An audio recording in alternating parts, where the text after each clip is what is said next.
नमस्कार छात्रों, मैं गिरीश भाई पटेल, सहायक प्राध्यापक समाजकार, Pentium point technical college Rewa. आज मैं आपके साथ एक नए टॉपिक के साथ आपके सब्जेक्ट समाज कार्य बच्चों एवं महिलाओं के साथ social work with child and women, इस सब्जेक्ट से संबंधित आपका टॉपिक बच्चों के अधिकार से संबंधित के बारे में हम चर्चा करेंगे। तो आज का सब्जेक्ट है आपका बच्चों एवं महिलाओं के साथ समाज कार्य। इसका टॉपिक है बच्चों के अधिकार।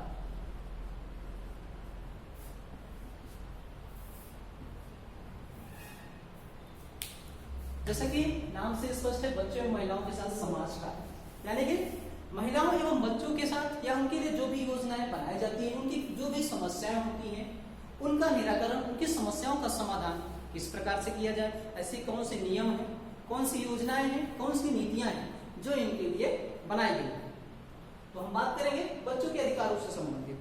बच्चों के अधिकार से संबंधित उनके लिए जो भी योजनाएं या जो भी कार्यक्रम, जो भी प्रोग्राम्स बनाए जाते हैं, ऐसे सभी योजनाओं, नीतियों एवं कार्यक्रमों में ये खास ध्यान रखा जाता है कि अगर बच्चों के हित से संबंधित या उनके विरुद्ध किसी भी योजना में, किसी भी नीति में कोई बात आती है, उन्हें कैसे ठीक किया जाए या कानून के माध्यम से उन नीतियों को कैसे सुधार किया जाए। मान लीजिए अगर किसी योजना में, किसी भी नीति में, किसी भी कार्यक्रम में बच्चों एवं महिलाओं से संबंधित कुछ विशेष प्रावधान किए गए हैं, तो उनको किन नियमों के अनुसार, किन कानूनों के माध्यम से हम उन विरोध करने वाले लोगों को जवाब दे सकते हैं।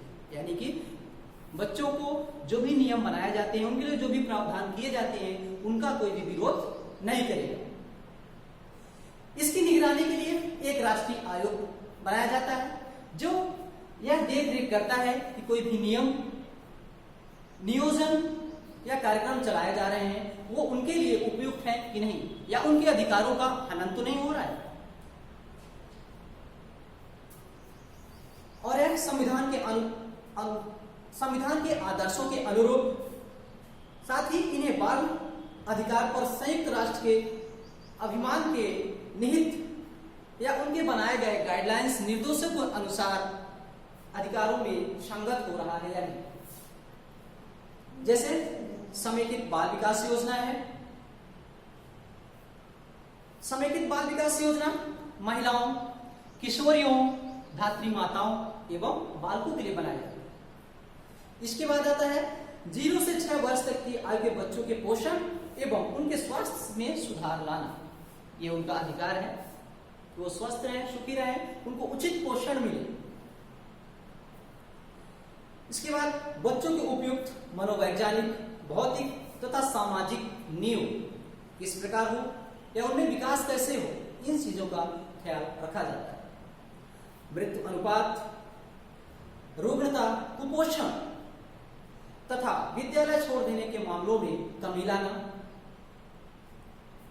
महिला तथा बाल विकास के क्षेत्र में सामान्य सहायता राशि की योजनाएं, समेकित बाल संरक्षण योजनाएं, किशोरी शक्ति योजना, बाल्यावस्था आरंभिक बाल शिक्षा नीति, इसके अलावा बेटी बचाओ बेटी पढ़ाओ जैसे कार्यक्रम है, जहां पर इन चीजों को विशेष प्रावधान दिया गया है कानून के माध्यम से कि बच्चों एवं महिलाओं को विशेष प्रावधान किए गए हैं इन योजनाओं के माध्यम से। भारत में बाल अधिकार संरक्षण को बनाने के लिए या उपयुक्त बनाए रखने के लिए, इन्हें संरक्षण देने के लिए कई प्रकार के संवैधानिक प्रावधान किए गए हैं। जैसे कि अनुच्छेद 14 में, भारतीय संविधान के अनुच्छेद 14 में यह प्रावधान किया गया है कि कानून के समक्ष समानता होनी चाहिए।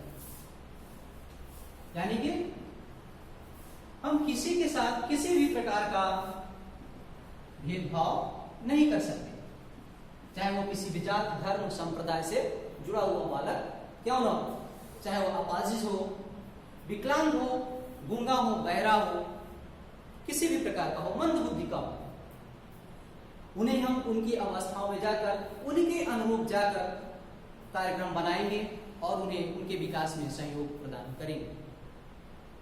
अगला है अनुच्छेद 15। अनुच्छेद 15 के माध्यम से यह प्रावधान किया गया है कि कोई भी राज्य किसी भी नागरिक के साथ किसी भी प्रकार का भेदभाव नहीं करेगा तथा महिलाओं एवं बच्चों के लिए विशेष प्रावधान किए जाने पर उसका विरोध नहीं होगा। उसके पश्चात आता है अनुच्छेद 31, जो जीवन का अधिकार देता है।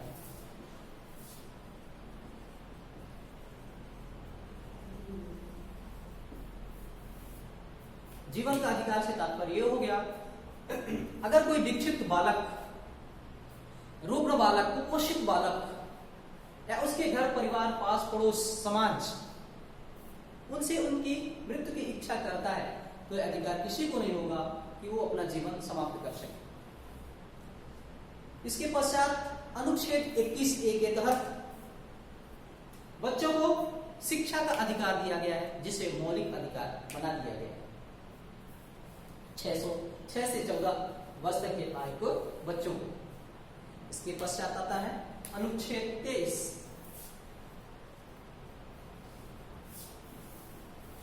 अनुच्छेद 23 के माध्यम से मनुष्यों के दुर्व्यापार या बलात्श्रम की मनाही की गई। यह अनुच्छेद किसी भी बालक को बलात् यानी जबरदस्ती श्रम करने से रोकता है, उनका दुर्व्यापार करने से रोकता है। तत्पश्चात आता है अनुच्छेद 24।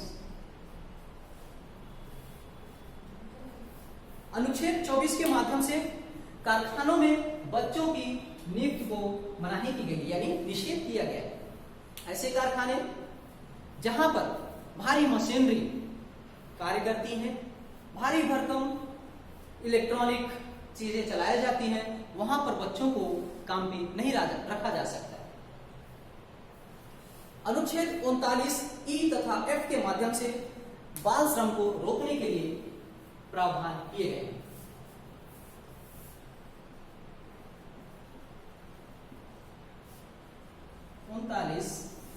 E तथा F, इस अनुच्छेद के माध्यम से बाल श्रम को रोकने के प्रावधान किए गए हैं। बाल श्रम रोकने के प्रावधान का मतलब इस अनुच्छेद के माध्यम से ऐसे नियम कानून बनाए गए हैं जहां पर बच्चों को कार्य करने से रोकता है।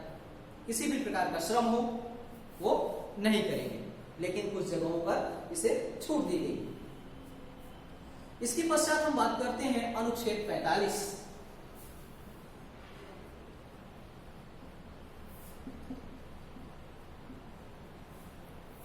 अनुच्छेद 45 के अनुसार या इस अनुच्छेद में यह प्रावधान किया गया है कि आरंभिक बाल्यावस्था में बच्चे की देखरेख तथा 6 वर्ष से आयु के कम बच्चों को शिक्षा का प्रावधान अनुच्छेद 45 में किया गया है।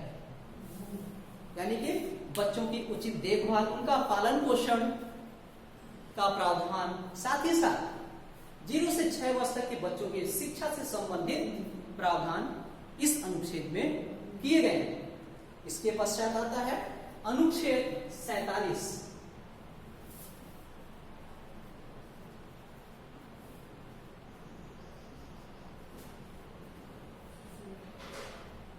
अनुच्छेद 47 के माध्यम से पोषण स्तर तथा जीवन मापन के मानक को ऊंचा उठाने का प्रावधान किया गया है।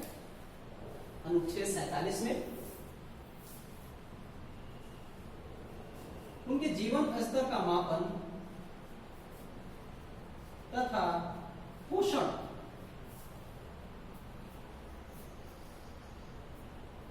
का प्रावधान किया गया है। तो ये था हमारा बाल अधिकार से संबंधित संविधान में किए गए प्रावधान। अनुच्छेद 14 जहां पर कानून में समानता का अधिकार दिया गया है। अनुच्छेद 15 राज्य द्वारा किसी भी नागरिक के साथ किसी भी प्रकार का भेदभाव नहीं किया जाए। साथ ही अगर इस अनुच्छेद के माध्यम से बच्चे एवं महिलाओं के लिए विशेष प्रावधान किए गए हैं तो उसका कोई विरोध नहीं करेगा। तो ये था हमारा संविधान में किए गए प्रावधान बच्चों के अधिकार से संबंधित। आज के लिए इतना ही। कल हम फिर मिलेंगे एक नए टॉपिक के साथ। तब तक के लिए नमस्कार, धन्यवाद।